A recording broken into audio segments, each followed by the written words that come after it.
avec notre thème national, donc la liberté.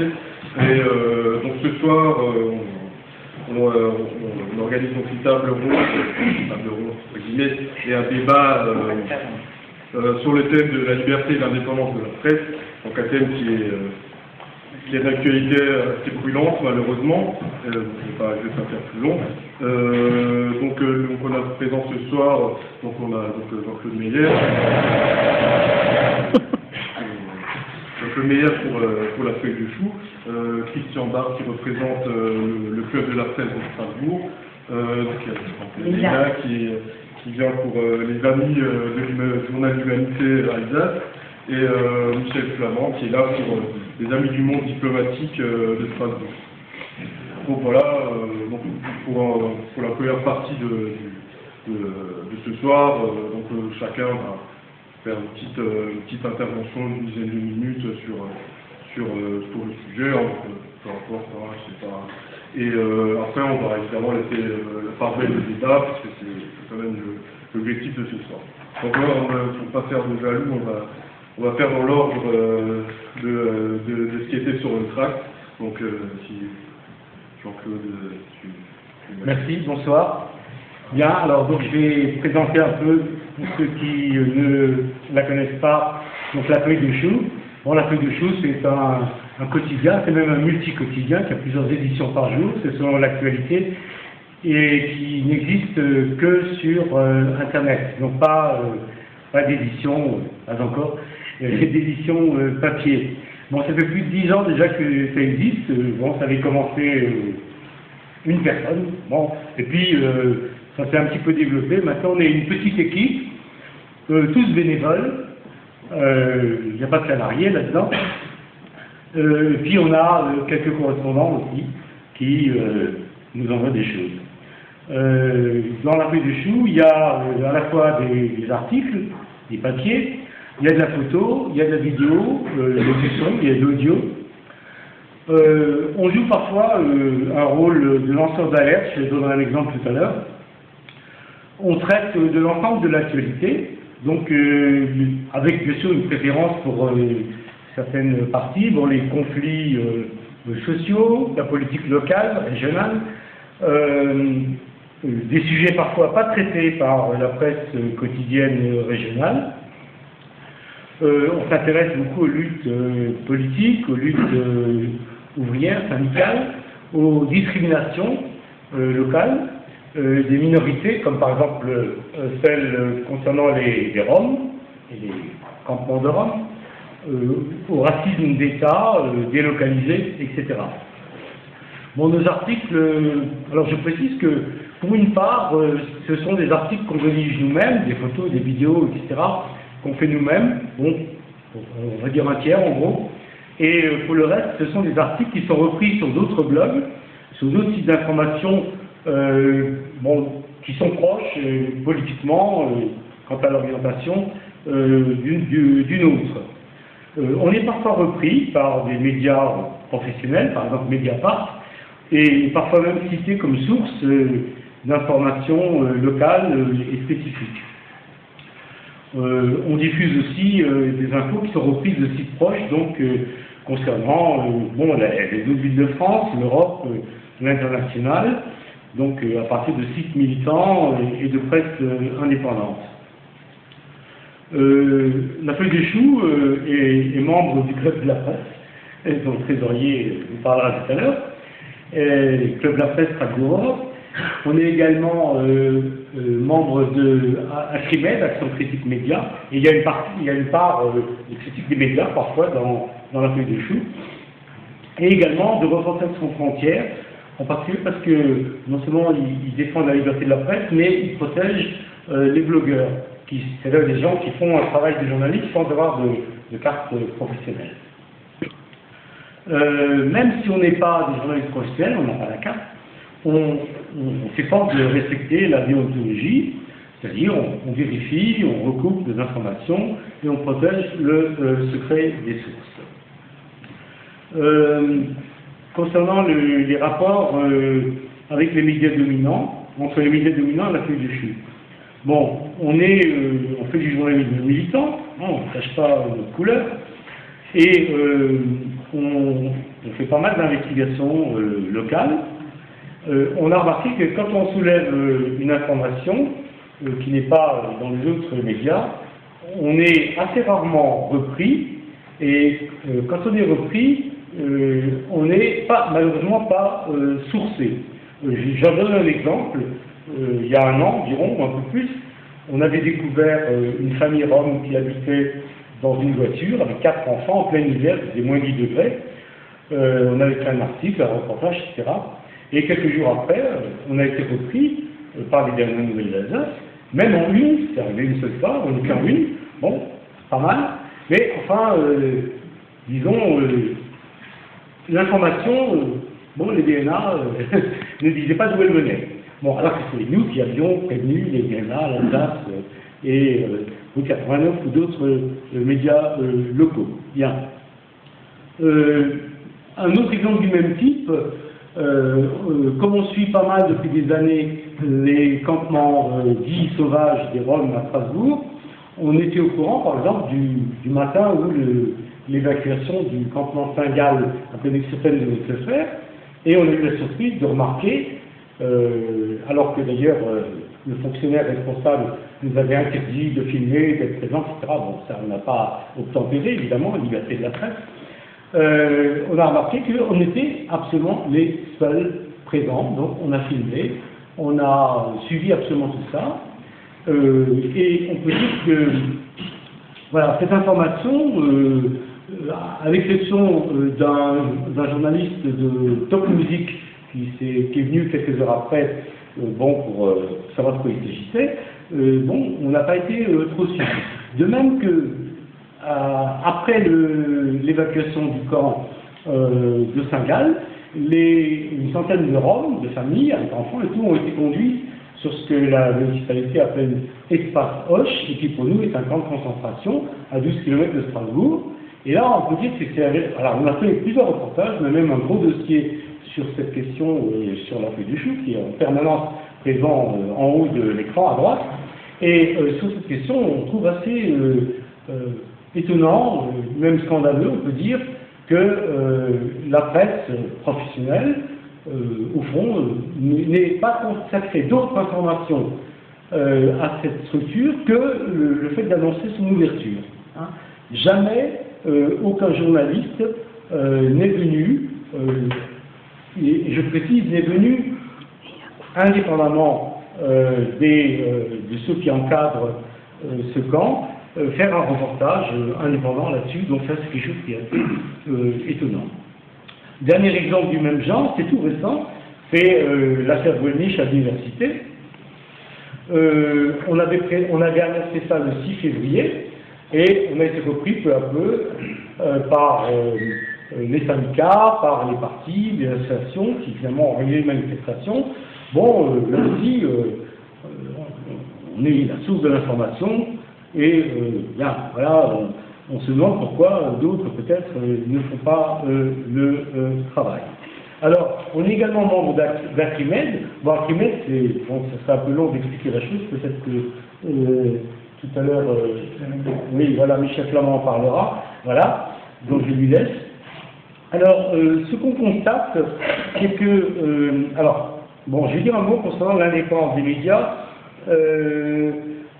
Bon, il est clair que la plupart des médias dominants n'ont aucune indépendance financière, ils sont tous financés par des grands groupes industriels, par des banques, c'est le cas des Biennales et Alsace qui sont financés par le Crédit Mutuel, ici, comme ils financent d'ailleurs toute la presse quotidienne dans l'Est de la France, dans le groupe EBRA, Bourgogne, Rhône-Alpes. Bon, il n'y a pas d'indépendance. Bon, il y a des marchands de canons, il y a Lagardère, il y a d'autres gens comme ça qui financent. Bon, évidemment, nous, on est financés par nos propres fonds, c'est-à-dire en gros par ma retraite de l'éducation nationale. Bien. On constate qu'il y a une diminution du nombre de titres en Alsace, parce qu'autrefois, après la guerre, il y avait pas mal de titres. Bon, même il y a encore quelques années, il y avait par exemple, outre les DNA et l'Alsace, par de la presse papier, il y avait le Nouvel Alsacien qui est disparu. Et concernant même ces deux derniers journaux que j'ai cités, en fait, maintenant, ils sont dans le même groupe, et au point que l'Alsace a quitté son local pour rejoindre rue de la Nuit Bleue, le local des DNA. Et il faut savoir qu'il y a des processus comme ça, qui menacent la liberté, l'indépendance et surtout la pluralité de la presse. C'est entre autres ce qu'on appelle la mutualisation. Donc c'est un service commun à tous les quotidiens régionaux du groupe EBRA et qui a été créé il y a un peu plus d'un an à Paris, et qui fait que dans des journaux des Ardennes au Var, ou à Lyon, ou à Grenoble, ou à Strasbourg, on peut avoir les mêmes articles. Donc il y a aussi une économie de moyens. Il y a le risque, bien sûr, sur l'emploi des personnels, non seulement les journalistes, mais les personnels ouvriers, techniques également. Bien.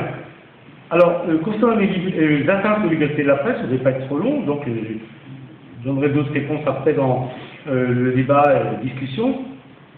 On peut dire que la liberté de la presse, c'est le thermomètre des autres libertés.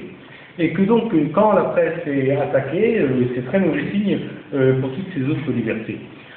Tout récemment, on a vu qu'à une montée en puissance de l'ensemble des professionnels de la presse, le rejet d'un amendement que M. Macron avait présenté et qui prétendait protéger le secret des affaires.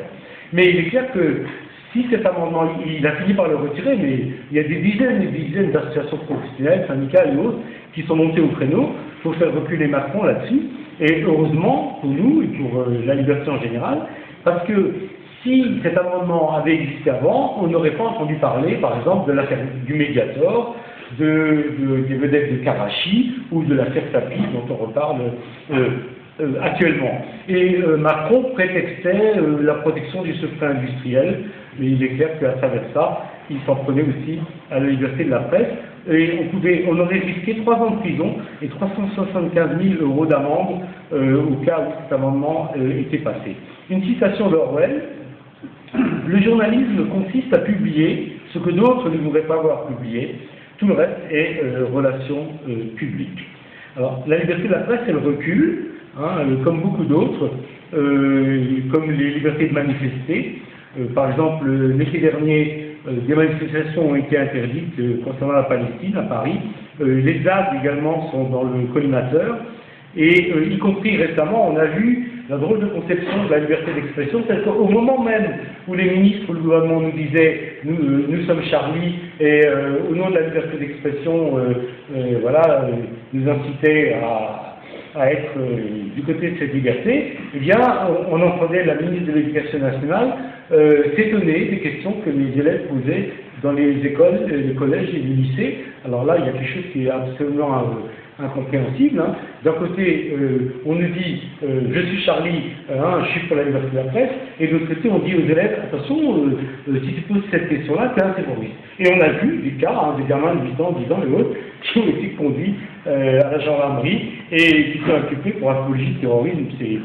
On se demande dans quel monde on vit. Donc là, la liberté de la presse, la liberté d'expression, voilà des choses qui sont très liées et qui sont des biens précieux à défendre. De même, un prof de philo, j'étais prof du philo autrefois, à Poitiers, est actuellement poursuivi parce qu'il avait refusé la minute de silence et il avait dit moi je vais d'abord faire un débat avec les élèves, c'est quand même normal en philosophie de faire des débats. Donc il y a une espèce de double discours des gouvernants et du Parti socialiste en particulier. Alors ce qu'on a pu remarquer quand on travaillait ici localement, c'est qu'il y a des politiciens ou des fonctionnaires locaux qui parfois nous ont carrément menacés. Donc on a beau être petit et ne pas avoir l'audience de la presse professionnelle, il faut croire qu'on subit une menace. Certains nous ont dit qu'ils nous feraient taire, ou même l'un nous a dit on va vous casser la gueule, ou vous mettre en prison. Ça, c'est des choses entendues à Strasbourg, je n'invente pas, de la part de fonctionnaires ou de politiciens. Et les mêmes, ensuite, défilent en disant « Je suis Charlie » au nom de la liberté d'expression. Bon, ce qui me semble le pire, je terminerai sur ce point-là pour ne pas être trop long, c'est l'autocensure. qui nécessairement naît de la non-indépendance financière. Bon, les patrons de presse étant en collusion avec les grands groupes industriels, les banques font pression sur la presse.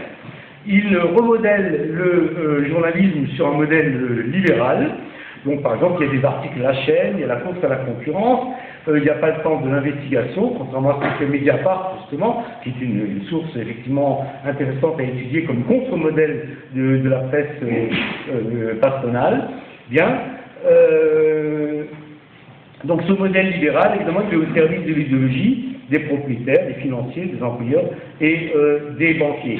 À l'exception, il faut savoir quand même que, à l'exception des stars de la presse, à la télé ou ailleurs, les journalistes, eux, sont souvent un peu coincés, parce que, bon, ils défendent leur emploi, évidemment, donc ils n'ont parfois pas de recul, et ils n'ont pas une liberté totale non plus, même si le patron, le propriétaire n'intervient pas directement. Hein. Bon, souvent, il y a une manière caricaturale de présenter la non-indépendance de la presse, comme si, comme à l'époque dans l'Interfit et le RTF, il y avait la ligne directe de téléphone pour dire « Ah, tu ne vas pas parler de ça ». Bon, bien sûr, ça se passe autrement, et il faut surtout savoir, ça on le voit dans le film les nouveaux chiens de garde, c'est que les journalistes, souvent, n'ont pas besoin qu'on leur donne des ordres de dire ceci, cela, ou de le dire d'une certaine façon, parce qu'eux-mêmes, étant donné, la plupart du temps, leur origine sociale, ils sont de la même origine sociale, et donc ils ont la même idéologie que les grands libéraux qui dirigent la société.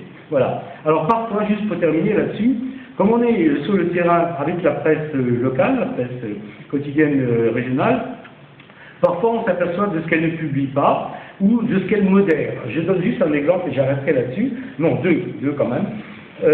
Tout récent, par exemple, Madame Fioraso est venue pas loin et il y a eu une manifestation assez chaude. Monsieur Berès, le président de l'université, avait appelé la police sur le campus et il y avait un journaliste, enfin il y avait un photographe, journaliste des DNA qui a pris autant de photos que nous, mais il n'y a pas eu d'article sur cette manifestation dans le journal. Par contre, le lendemain, il y a eu la reprise de la page Facebook de M. Berès, donc ça c'est une source unique, non vérifiée, reprise de la page Facebook de Berès, donc qui rouspétait parce qu'on l'avait traité de collabo. Bon, j'ai parlé déjà de la quasi-omerta sur le camp Hoche, bien, aucun ni l'Alsace ni le DNA n'ont consacré à ce jour, un peu plus d'un an après la création de ce camp, un véritable reportage sur ce camp qui ne soit pas inspiré, qui ne soit pas simplement la présentation que peut en faire le fonctionnaire du service du Rhum à la ville de Strasbourg. Bien, je crois que je vais m'arrêter. Ah non, dernier, juste un tout petit mot, pardon, oui, non parce que celui-là, c'est aussi récent. Ça concerne Gollnisch et ça concerne mon voisin d'ailleurs. Bon, c'est-à-dire qu'on a suivi les manifestations, vous savez, contre la fusion de l'Alsace avec la Champagne, Lorraine, Ardennes, etc. Nous, on a rendu compte réellement de ce qu'on a vu. C'est-à-dire qu'il y avait des manifestations où il y avait de redoutables fascistes, il y avait des types du GUD, il y avait d'autres fachos qui faisaient des saluts nazis, chantaient des chants antisémites, lançaient des slogans, etc. On les a photographiés, mon voisin aussi les a photographiés, mais c'est vrai, hein. C'est publié. Bon, il s'expliquera tout à l'heure.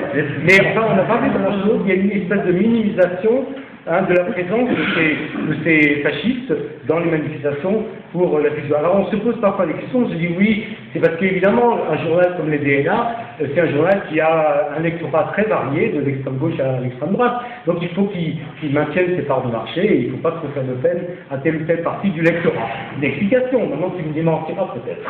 Voilà, merci. Oui, il n'est pas là pour les DNA, d'accord.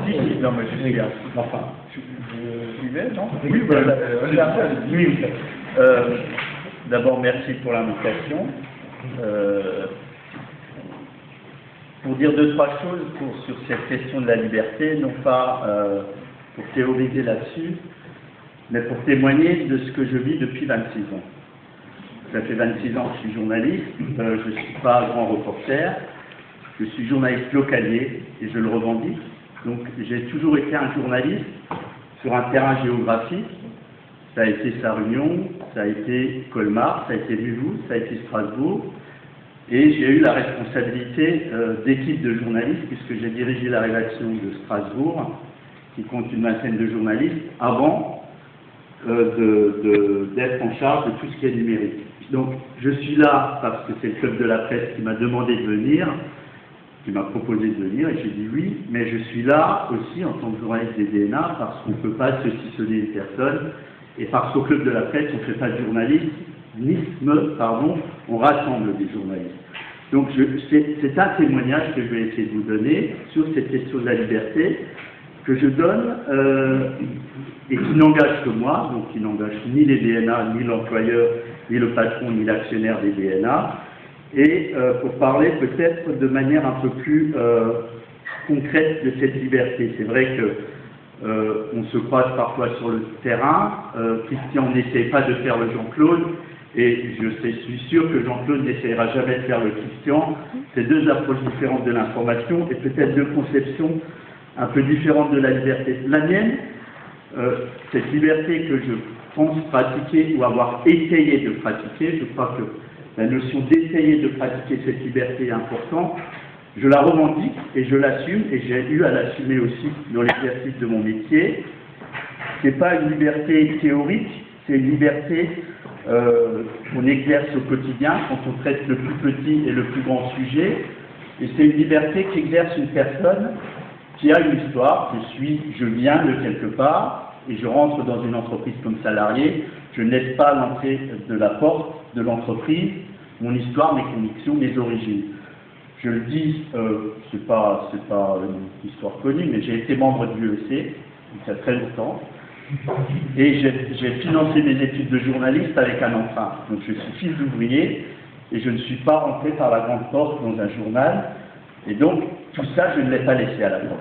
Alors comment est-ce que j'ai travaillé, et quelle est la conception que j'ai de ce métier? Ce que je tiens à dire, et qui moi me semble important, c'est que quand vous dites tout à l'heure que la vérification des sources c'est la déontologie, non. La vérification des sources, c'est une technique journalistique.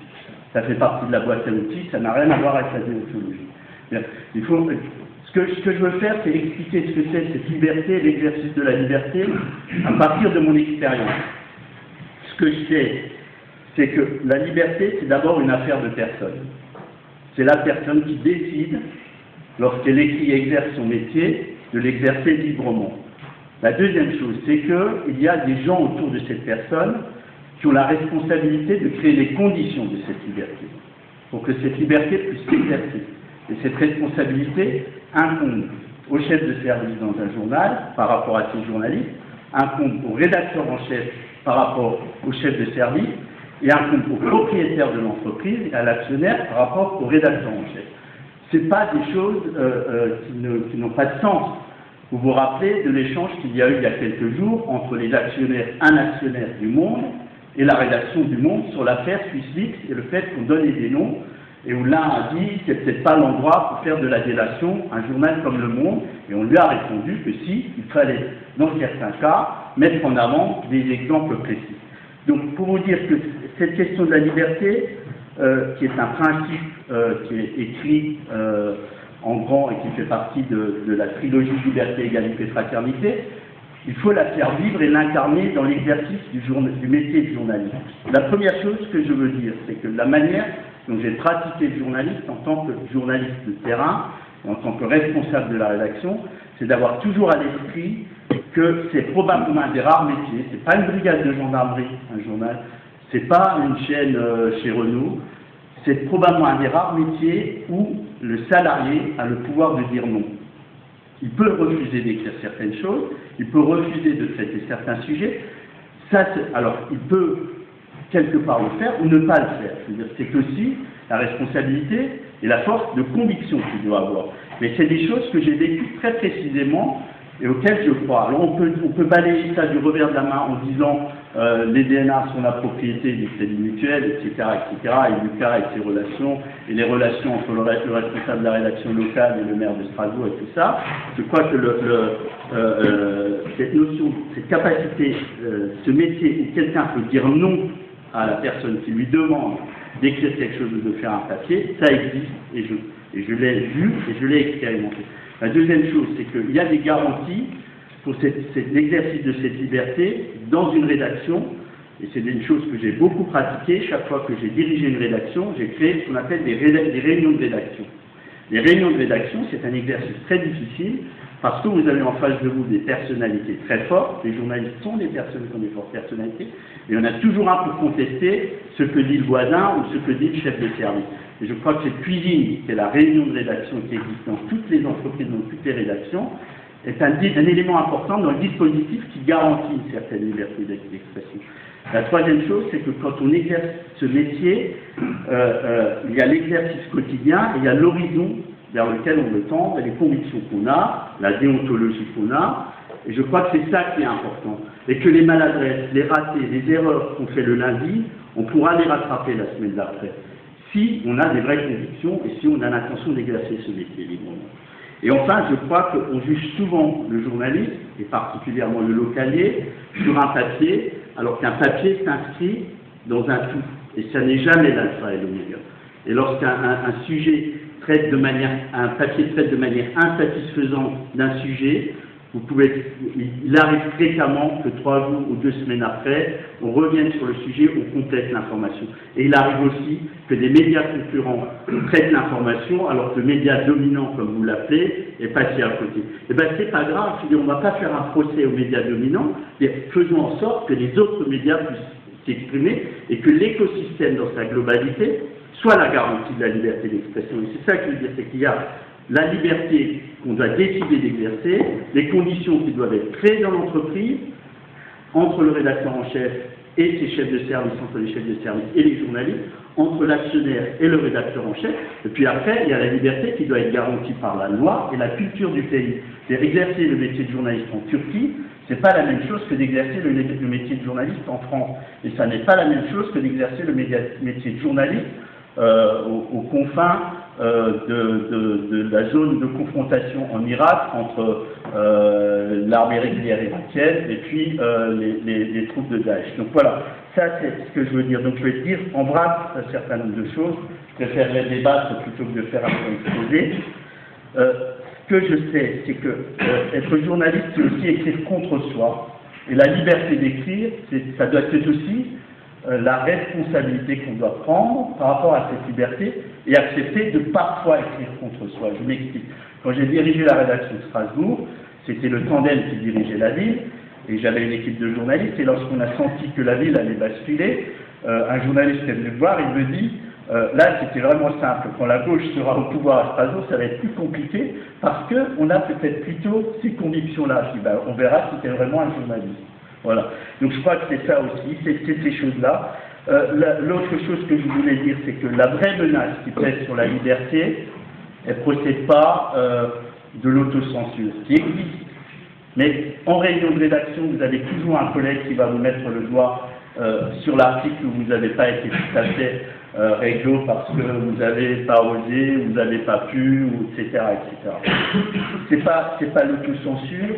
Je ne pense pas que ce soit le cadre légal en France. La loi est quand même assez claire pour garantir les libertés des journalistes. La vraie menace, c'est pas le pouvoir des politiques. Et moi, en 26 ans de carrière, je veux dire, aucun politique n'a eu prise sur ce que j'ai écrit ou sur ce qu'on a fait. C'est le pouvoir économique. Je pense que la vraie menace qui pèse sur la presse, c'est le fait qu'on soit passé d'une culture du journalisme qui s'intéresse principalement au contenu et à la qualité des contenus, à une culture, et là je parle de la locale, je parle du DNA comme je parle de la grande presse, à une culture du journalisme qui s'intéresse au marketing et à l'audience plus qu'au contenu. Je m'explique. Lorsque j'ai eu en charge la petite édition de Sa Réunion au début des années 90, ça a été le tout début, on a commencé à parler de marketing rédactionnel. C'est-à-dire qu'on s'intéressait à la manière dont les villages étaient présents dans le journal. On comptait le nombre d'occurrences de Flördingen, on comptait le nombre d'occurrences de Hartkirchen, on comptait le nombre d'occurrences de tel autre village, on essayait de compter le nombre d'occurrences des clubs de foot, etc. C'est-à-dire qu'on a commencé à faire du marketing et que l'objectif était, le parti pris était de dire que ce qui peut sauver la presse, qui était déjà en crise, parce que c'est bien avant l'émergence d'Internet, c'est de faire d'un journal un produit comme un autre, un produit qu'on doit vendre, donc on doit intégrer les canons du marketing et de l'action commerciale. Et du jour où on a essayé de penser le produit et qu'on a oublié de raisonner en journaliste, ce jour-là, on a commencé à condamner la presse. Et ce que j'ai défendu depuis, et que je défends aujourd'hui sur le net, c'est que faire du journalisme dans une entreprise, c'est certes penser un produit, et c'est réfléchir et essayer d'atteindre une audience, mais c'est aussi raisonner en journaliste, c'est-à-dire penser au contenu, quelle est la fonction sociale du journaliste, quelle est la valeur sociale qu'il crée et quel est son rôle dans le dispositif démocratique local, puisque je suis localiste. Je crois que c'est ça l'enjeu central de la liberté et de l'indépendance de la presse, c'est de faire en sorte de garantir l'indépendance économique de la presse. Et garantir l'indépendance économique de la presse, c'est pas maintenir les journaux juste au-dessus du niveau de l'eau, c'est-à-dire un compte d'exploitation ric-rac à la limite de l'équilibre, où il y a cette constante menace que si on tombe en dessous de cette limite, on va avoir une pression sur les journalistes par le service marketing, par le service de la diffusion, qui vont dire que tu n'as pas assez parlé de tel secteur, tu n'as pas assez parlé de tel sujet, tu n'as pas assez parlé de telle chose. Et c'est ça qui fait qu'on passe à côté d'un certain nombre de sujets. C'est-à-dire que la réactivité à l'événement qui surgit et qui est porteur de sens est amoindrie lorsqu'on vous contraint à un travail de journaliste qui est commandé par une approche marketing. C'est un peu théorique, mais c'est des choses qu'on vit quotidiennement. Et je crois que c'est ça, c'est là où sont les enjeux. Et en même temps qu'on a commencé à réfléchir en termes de marketing rédactionnel, et aujourd'hui on raisonne en termes d'audience sur le numérique, en même temps qu'on a fait ça, dans l'entreprise, puisque ces entreprises ont perdu sur les deux terrains, si vous prenez les DNA, c'est à la fois la diffusion et la publicité, la pression économique est devenue de plus en plus forte et on a recherché des gains de productivité. La recherche de gains de productivité n'a rien à voir avec une réflexion sur les contenus et sur le journalisme et sa fonction dans la société. Donc je pense que l'enjeu aujourd'hui, pour garantir la liberté et pour garantir l'indépendance des journalistes, c'est arriver à desserrer cet étau, c'est arriver à faire en sorte que les entreprises arrivent à un équilibre économique qui soit indépendant d'un actionnaire qui vienne renflouer et qui vienne ramener à l'équilibre le compte d'exploitation, qui vienne compenser des déficits. C'est l'équilibre économique qui est la principale garantie de cette liberté. Enfin, ce que je veux dire, c'est que la question est importante, celle de l'écosystème. Je crois que c'est pas un seul journaliste qui incarne la liberté, c'est pas la feuille de chou qui incarne la liberté à elle toute seule, et c'est pas les DNA ou un journaliste des DNA, c'est l'écosystème dans son ensemble. Et je crois que c'est important, il est important qu'il y ait des blogs, il est important qu'il y ait des réseaux sociaux, il est important qu'il y ait des journaux qui soient des grandes entreprises, qu'il y ait une force de frappe, qui puissent traiter des élections départementales de Wissembourg à Saint-Louis. Il est important qu'il y ait des petits médias locaux qui doivent trouver leur équilibre économique aussi, et c'est l'existence d'un écosystème varié et multiple qui est la meilleure garantie d'une indépendance, parce qu'une information, elle n'appartient à personne, elle va toujours sur le chemin. Et je l'ai expérimenté 1000 fois, je veux dire, je l'ai dit souvent en réunion de rédaction, je dis si on ne s'occupe pas de cette info, elle va se passer de nous, quelqu'un d'autre s'en occupera. Et c'est une réalité, je veux dire, à Strasbourg, c'est moins vrai à Sarre-Union, c'est moins vrai à Colmar qu'à Strasbourg, mais à Strasbourg, c'est une certitude, si les DNA négligent une info, elle sera traitée ailleurs. Et je terminerai par ce dernier point, c'est que je trouve qu'il y a beaucoup de raisons de désespérer du métier de la liberté. Il y a beaucoup de raisons d'espérer. Je crois que l'émergence de l'Internet, des blogs et des réseaux sociaux a fait descendre le journaliste de son piédestal et l'a mis dans une situation de responsabilité. Moi, mon vrai plaisir, c'est à travers mon petit profil Facebook et à travers mon petit Twitter, c'est d'être interpellé par des gens, d'être aidé par des personnes qui sont dans ma communauté pour chercher des infos, et parfois on me critique, et parfois on dit que j'ai plutôt bien fait, parfois on me fout sur le mur des ponts, ça a été le cas récemment, et parfois des gens viennent me défendre sur le mur des cons en disant c'est un peu injuste de le mettre sur le mur des cons, c'est pas lui qui a enterré l'Alsace, il a même un peu défendu l'Alsace dans la très grande région.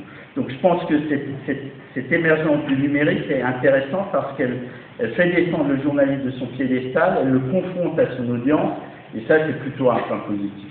Et je pense que c'est une raison d'espérer pour renforcer un peu la vertu des journalistes. On n'est pas objectif, on essaye d'être honnête et on a une ligne d'horizon vers laquelle on essaye de tendre.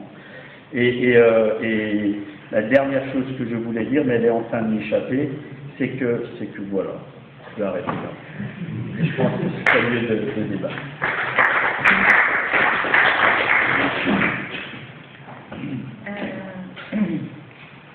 Bonsoir. Donc je ne suis pas journaliste. Je remercie d'avoir invité au nom des Amis de l'Humanité Alsace de nous avoir invités à cette tribune et je vais essayer donc très rapidement vous présenter cette association qui travaille pour la défense du pluralisme, et non la pluralité, mais le pluralisme de la presse, l'aide au rayonnement du journal L'Humanité et la création de lieux d'échange et de rencontres. Nous venons de nous constituer il y a peu de temps, mais les Amis de l'Humanité ont 20 ans à l'échelle nationale. Et ce journal, L'Humanité, va avoir le 18 avril 111 ans. Donc, je suis lectrice de ce journal et effectivement, c'est le choix de lecture. Le choix et l'engagement de lecture. Et pour ce faire, je vais uniquement essayer de vous tracer un petit historique. Le journal L'Humanité, dont Jaurès a été le fondateur. Jaurès inscrit le but dans le premier éditorial donc, du 18 avril 1904. Il écrit « C'est par des informations étendues et exactes que nous voudrions donner à toutes les intelligences libres le moyen de comprendre et de juger elles-mêmes les événements du monde. » Pendant les 16 premières années de son existence, donc en l'occurrence de 1904 à 1920, ce journal militant est un journal socialiste. Au congrès de Tours, et pour la suite, ce journal va être un journal communiste. Ce journal, 111 ans, c'est ce qu'une vie, une vie d'éléphant, à peu près. Beaucoup de choses se passent. Le journal L'Humanité a été l'organe central du Parti communiste, a passé des périodes différentes, il pourra, s'il y a des questions, y revenir, si j'ai les moyens et la capacité d'y répondre.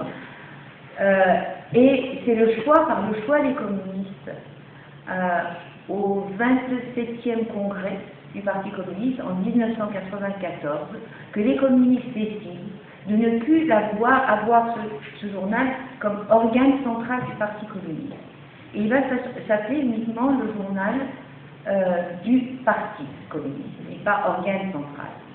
Et quelques années plus tard, le journal redevient, comme il est aujourd'hui, le journal de Jaurès. Le Parti communiste a soutenu ce journal, parce que là, on touche l'autre aspect, qui d'emblée, dès le départ, sa mise en place, ce journal militant a effectivement réfléchi à son indépendance financière. Parce que l'indépendance financière ou l'aliénation financière, la dépendance à des groupes d'intérêts ne date pas d'aujourd'hui. La presse en a été victime. La presse a joué, effectivement, a joué un rôle. La presse a parlé pour des groupes d'intérêt, et ça ne date pas d'hier, ça ne date pas il y a 10 ans, et ça ne date pas il y a 30 ans. Non, ça a toujours existé, même du temps de Jaurès. Ce qui fait, je reviens encore au même article, notre but, où encore Jaurès précise, attendez, je vais vous expliquer, il décline effectivement le but, en disant que tout cela ne serait rien, et notre tentative serait vaine, ou même dangereuse, si l'entière indépendance du journal n'était point assurée, et s'il pouvait être livré par des difficultés financières à des influences occultes. À cette époque-là, en 1904, le cadre ne permet pas, mais la presse britannique, elle est effectivement entre les mains de grands groupes financiers et a perdu énormément de son indépendance. Cette ligne, ça veut dire cette indépendance financière, a été la ligne de conduite de ce journal tout au long de son existence. Ce qui n'a pas été sans souci.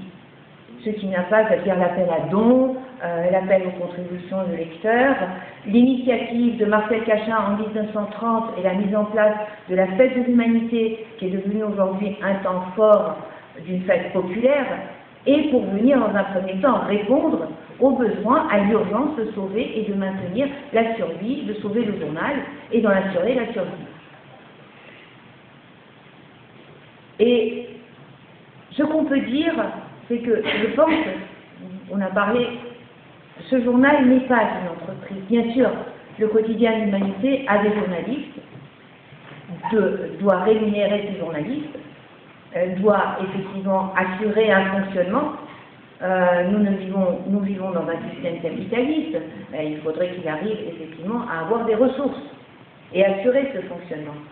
Mais ce n'est pas une entreprise dans le sens de l'entreprise. Non, ce journal a été un journal militant, un journal qui s'est bien placé, a bien situé un positionnement très clair du côté des travailleurs, du côté des luttes pour l'émancipation, et ce journal a maintenu sa ligne. Donc ce qu'on appelle, ce n'est pas une ligne, il y a une ligne éditoriale, et cette ligne éditoriale est effectivement, qu'on le veuille ou non, on parle d'apologie, on parle d'absence d'idéologie. Non, il y a des lignes, il y a des choix qu'on fait, et ce choix, effectivement, c'est un choix d'engagement. Donc l'engagement qui, quelque part, aujourd'hui, où l'Humanité est un journal où des journalistes, bien peut-être d'horizon très, très large, mais se positionnent effectivement sur, sont très clairs dans leur discours, très très clairs. Et il y a effectivement entre le journalisme qui est le journalisme d'information et ce journalisme, je dirais, militant, il y a une différence. Et pour maintenir son indépendance, il lui a fallu, et il lui faut aujourd'hui encore, batailler pour arriver à défendre des convictions et faire avancer effectivement ce qu'a été son but, qui n'a été autre depuis son départ, travailler effectivement dans cette perspective, en y associant le plus largement possible des idées qui viennent, c'est-à-dire qu'il y ait confrontation, qu'il y ait échange, qu'il y ait débat, même dans le journal L'Humanité d'aujourd'hui, les pages sont ouvertes, mais le but est de défendre, d'aller vers l'émancipation de l'homme, de l'humain, et la défense des intérêts des travailleurs, ou on peut appeler des travailleurs, des salariés. C'est pour ça que le journal L'Humanité, en 2005, va s'inscrire, va être le premier à entreprendre effectivement la dénonciation du traité constitutionnel. Que ce qu'il y ait eu ce traité et a pu mobiliser autour. Ce n'est pas le seul journal indépendant, je tiens à le dire, parce qu'il y a d'autres comme l'Humanité qui en souffrent, comme Politis, qui ont la vie. Ce n'est pas facile. Le Monde diplomatique. Le journal L'Humanité n'est pas le seul, mais ces journaux indépendants sont des journaux qui ne dépendent pas, effectivement, qui payent leur indépendance à des prix assez gros. Aujourd'hui, les batailles comme le SAFTA, je dirais la loi Macron, ce journal, avec l'Humanité Vivante, travaille dans cette perspective et y associe, là on est dans une université auprès d'un public jeune, y associe cette jeunesse qui peut effectivement avoir accès à ce journal, participer à la rédaction du journal et apporter, je dirais, ses contributions diverses et variées. Je vais être assez brève, j'espère qu'il y aura des questions. Voilà, donc je vais laisser la parole à...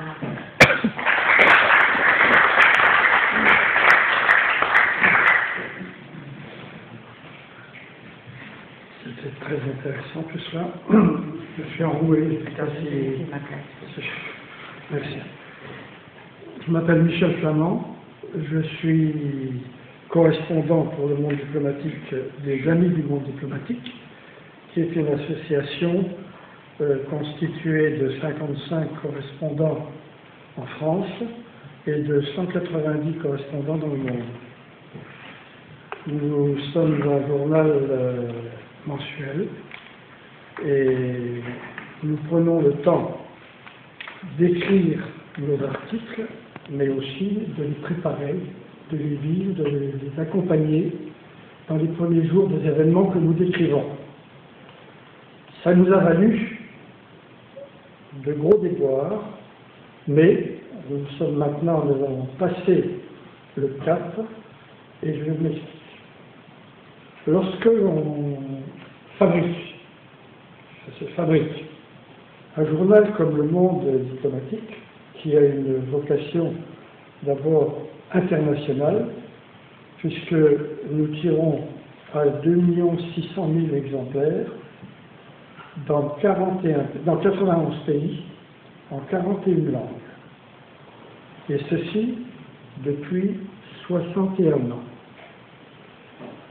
Le monde diplomatique, pour que ça soit clair, appartient d'abord aux amis du monde diplomatique.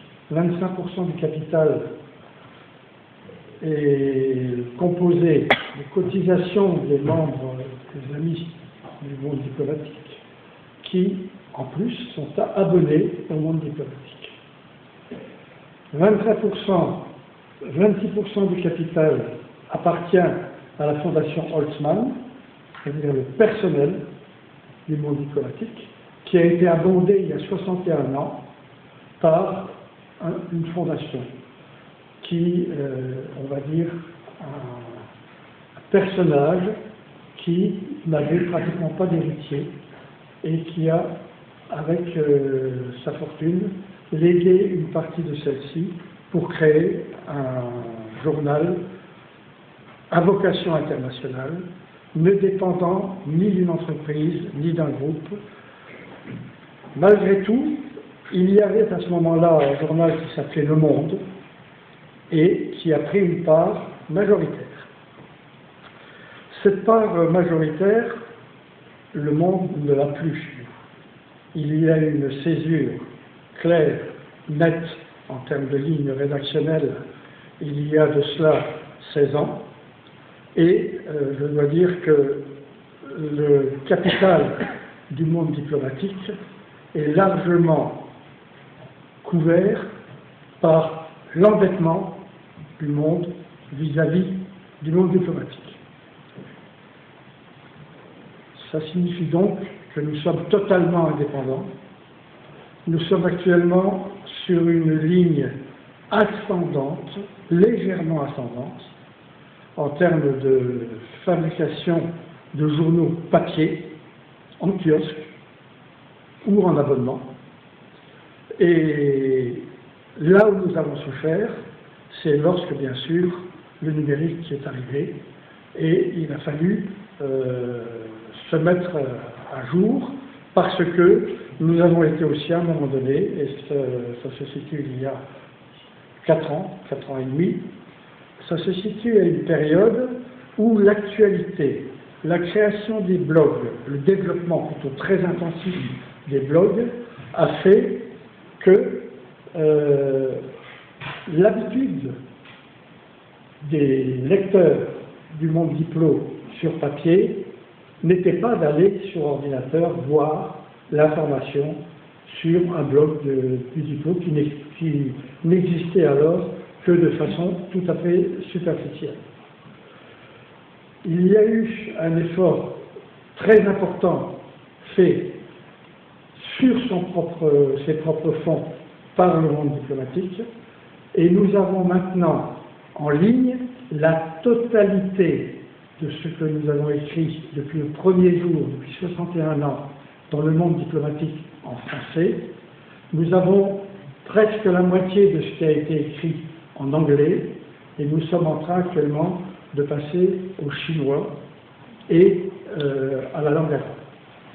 Donc voilà actuellement, si vous voulez, une photo du monde diplomatique dans son fonctionnement. Actuellement, il met à disposition de ses amis, qu'ils soient amis du monde diplomatique en faisant partie de cette association, ou qu'ils soient simplement abonnés. Nous mettons à leur disposition tout d'abord un journal papier dans notre abonnement, systématiquement. Nous mettons l'accès ouvert à 5 banques de données recouvrant l'ensemble des articles, comme j'ai dit, écrits depuis 61 ans en français, notamment, essentiellement et complètement. Et nous mettons également à disposition notre bimestriel qui est thématique, qui s'appelle Manière de voir. Vous en avez des exemplaires ici. Je pourrais vous en montrer. Le dernier, c'était La Russie, le retour.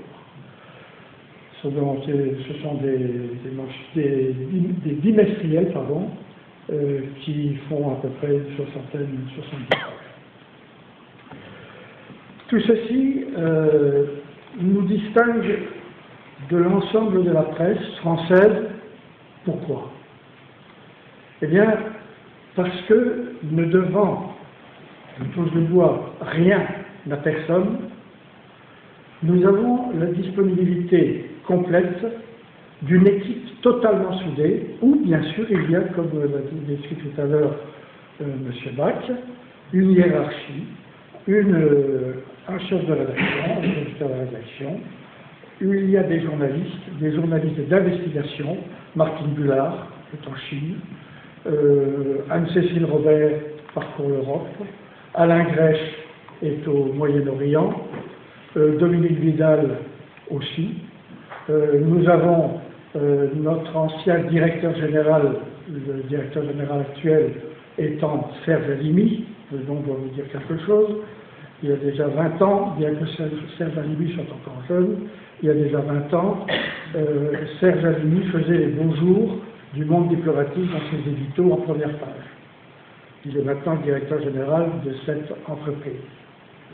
Et les correspondants qui sont sur le terrain ont une totale liberté d'écrire leurs articles parce que, en réalité, il n'y a qu'eux qui connaissent à fond le terrain parce qu'ils y sont.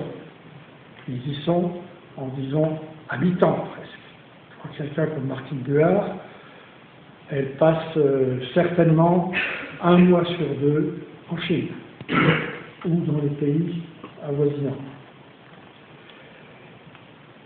Et lorsque nous nous réunissons, ça se fait 4 fois par an, tous les correspondants, nous devons constater que, après ce creux d'il y a quelques années, nous avons maintenant la possibilité de prétendre que nous avons trouvé un équilibre financier, que nous ne devons, comme je viens déjà de le dire, rien à personne, sauf aux lecteurs, qui veulent bien nous suivre, qui veulent bien s'abonner, et qui sont étonnés maintenant de la panoplie de ce que nous leur proposons, comme thème à la lecture. Alors il y a, en termes de stratégie et de tactique géographique, c'est-à-dire en termes de géopolitique, puisque nous sommes un journal qui traite essentiellement de géopolitique. Il y a 4 centres d'intérêt principaux que traite, à côté d'intérêts non pas mineurs, mais passagèrement mineurs par rapport à ce qui nous préoccupe, non seulement tous les jours, mais dans notre vie générale et dans la vie que réserve le futur, y compris le futur proche à nos enfants et petits-enfants. Nous traitons d'abord actuellement de conflits existants et nous avons traité et continuons à être très efficaces sur le Proche et Moyen-Orient. Tout ceci a grandi à partir du conflit israélo-palestinien qui a pris une envergure et qui maintenant a une interaction très importante sur les relations entre cette partie du monde et l'Orient, l'Asie, et nous sommes très préoccupés par ce qui se passe actuellement dans l'Asie en général. Parlons de l'Indonésie, parlons de la Chine, parlons des relations avec le Japon.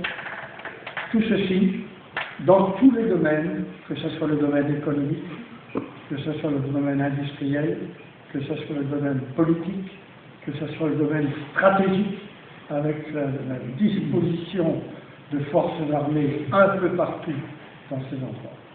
Troisième thème, nous avons soutenu le bolivarisme en Amérique centrale et du Sud, puisque le prédécesseur de Serge Alumi, Ignacio Ramonet, a été pendant toute son existence de chef d'État le conseiller personnel presque trop absent du monde diplomatique de Hugo Chavez et de toute la politique qu'il a insufflée aux pays d'Amérique centrale, au Venezuela et aux pays voisins, qui d'ailleurs se battent encore pour arriver, ainsi que le Venezuela, après le décès de Chavez, à essayer de se séparer de la tentative de mainmise qui dure maintenant depuis la nuit des temps de ses voisins, notamment les États-Unis. Le quatrième du souci, c'est l'Europe. C'est l'Europe devant laquelle nous sommes, de ce que nous en disent les différents journalistes qui traitent de ce sujet, nous assistons souvent à des réunions de rédaction. Nous sommes invités à participer, à écouter. Parce que, étant nous-mêmes européens, nous avons aussi nos petites informations qui viennent enrichir ce qu'ils ramènent du terrain. Et tout ceci représente un background, si vous voulez, un ensemble d'informations qui quelquefois sont très surprenantes et que nous faisons quand même macérer pendant un mois, tout en, et ça c'est important, en mettant immédiatement, quand je dis immédiatement pour le monde diplomatique, c'est-à-dire sur 48 heures à peu près, sur les blogs, l'information que nous jugeons indispensable de faire connaître à nos lecteurs ou aux personnes à qui ils prêtent le journal, parce que le journal actuellement est considéré comme être lu par 4 personnes, chaque jour, spécialement dans les pays anglo-saxons. Donc, nous comparons forcément nos résultats et notre régularité de prise de marché. Ce n'est pas notre but, c'est la qualité, je pense, de ce que nous produisons. Nous ne sommes pas sans faire d'erreur non plus. C'est la qualité de ce que nous produisons qui nous vaut ce succès. Et je dois dire que nous parlons de ce que nous appelions nos concurrents, c'est-à-dire la grande presse. Et puis, comme il y a quand même chez nous des analystes financiers, qui font des audits de l'ensemble de la presse qui va de l'un à l'autre, reprise par l'autre, nous avons à un moment donné, je suis vraiment, quand j'ai préparé ça, j'ai hésité à le mettre, j'ai préparé ce tableau.